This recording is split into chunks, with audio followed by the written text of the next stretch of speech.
अगर आप भी मयूर फिल्म भोजपुरी के ऑडियो वीडियो देखना चाहते हैं तो प्लीज़ हमारे चैनल को सब्सक्राइब करें और बेल आइकन दबाना ना भूलें।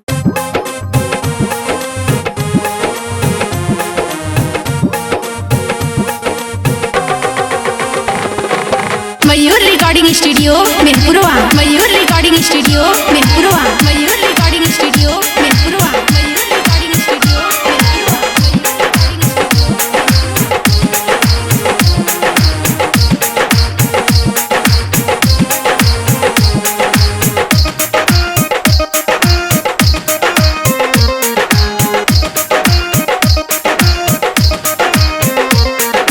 कवन कसूरी कईनी हाथी गोड़ा तुरवैलू हो।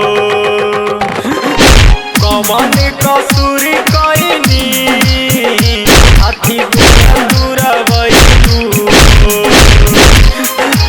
अपन दीवाना के रोडवा पर पिटवैलू हो। अपन दीवाना के रोडवा पर पिटवैलू हो। अपन दीवाना के कवन कसूर कईनी हाथी गोड़ा तुरवैलू हो। मन के इच्छा तहर पूरा हो गई, अरे मन की इच्छा तहर पूरा हो गई। प्यार में तुम्हारा यार लूला हो गई, लूला हो गई, लूला हो गई।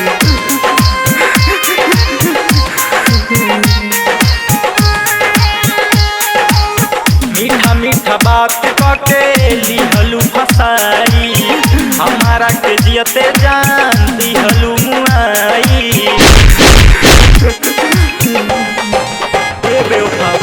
मीठा मीठा बात कके लिहलू फसाई, हमारा के जियते जान दिहलू मुआई।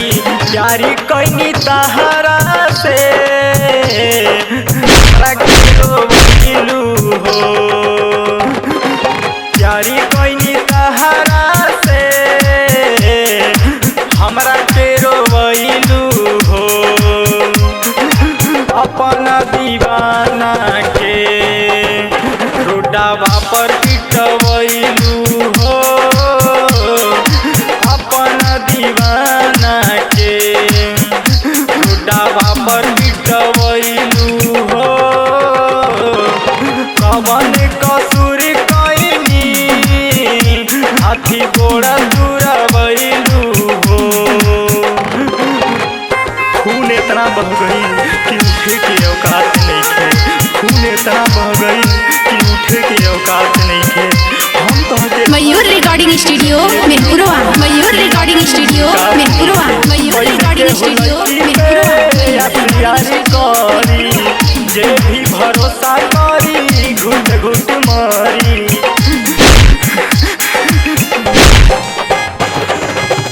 पैसे के हुलैकी पे यारी करी जे भी भरोसा करी घुट घुट मारी। पीछे से बारी करी मिठू के पिटवैलू हो। पीछे से बारी करी घनश्याम के पिटवैलू हो। अपन दीवाना के रोडवा पर पिटवैलू हो। अपन दीवाना के रोडवा पर पिटवैलू